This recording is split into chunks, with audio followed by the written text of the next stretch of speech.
प्रिय साथियों, आज हम देखेंगे कक्षा 12वीं त्रैमासिक परीक्षा 2022-23 रसायन शास्त्र के ऑब्जेक्टिव और साथ ही साथ क्वेश्चन पेपर।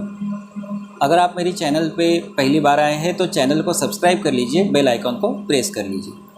बिना देर किए शुरू करते हैं। प्रश्न नंबर 1 है, सही विकल्प चुनिए।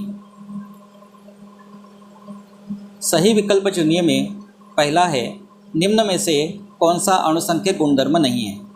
तो अणुसंख्यक गुणधर्म शांता नहीं है और साथ ही साथ यहाँ पर शब्द आया है बाष्पदाब का अवनमन। अगर बाष्पदाब का आपेक्षिक अवनमन आता तो ये अणुसंख्यक गुणधर्म होता, लेकिन यहाँ आपेक्षिक शब्द नहीं आया है, मतलब ये भी अणुसंख्यक गुणधर्म नहीं है। तो यहाँ इसके दो आंसर हो जाएंगे, एक तो शांता और एक बाष्पदाब का अवनमन, दोनों अणुसंख्यक गुणधर्म नहीं।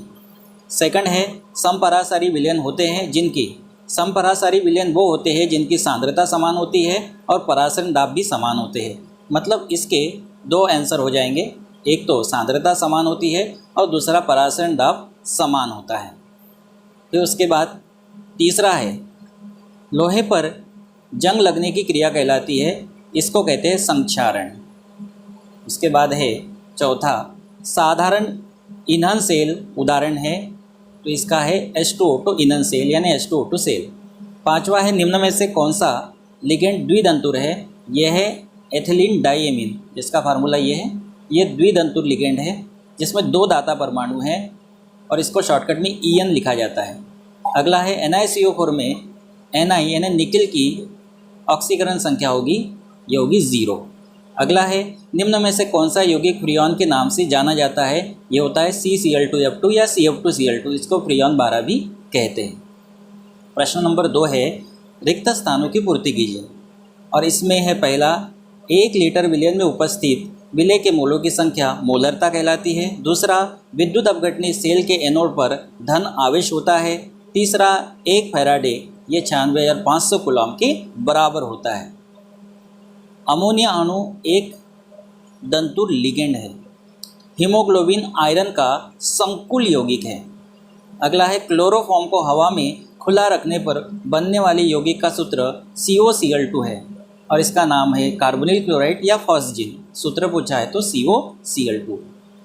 लास्ट है, SN1 अभिक्रिया, ये 2 पदों में होती है और एक अणु इसमें भाग लेता है, लेकिन पूछा है कि कितने पदों में, तो 2 पदों में होती हैं। तीसरा है प्रश्न, सही जोड़ी बनाइए। उसके अंतर्गत ठोस विलयन की जोड़ी होगी पीतल। पीतल एक मिश्र धातु है जो ठोस विलयन का उदाहरण है।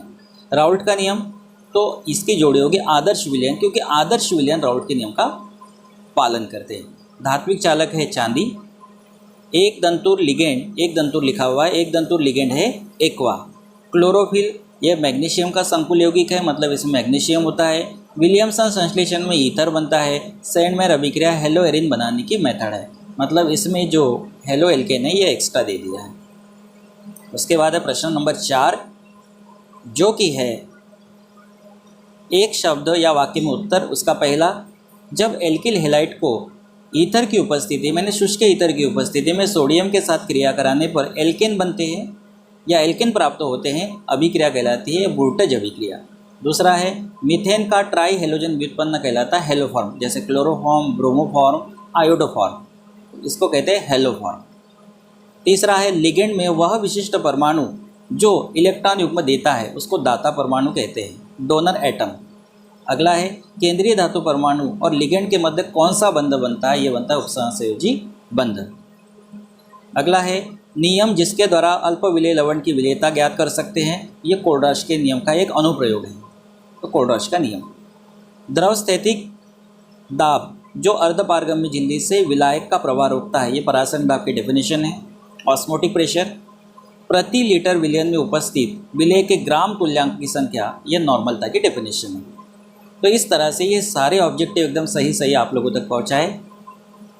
इसके अलावा इसके एक क्वेश्चन है, इसको भी आप देख लीजिए। तो आशा करता हूँ आपको ये वीडियो अच्छा लगा होगा और सारे ऑब्जेक्टिव एकदम सही आप लोगों तक पहुँच गए होंगे। ये वीडियो देखने के लिए आप सभी का बहुत बहुत धन्यवाद।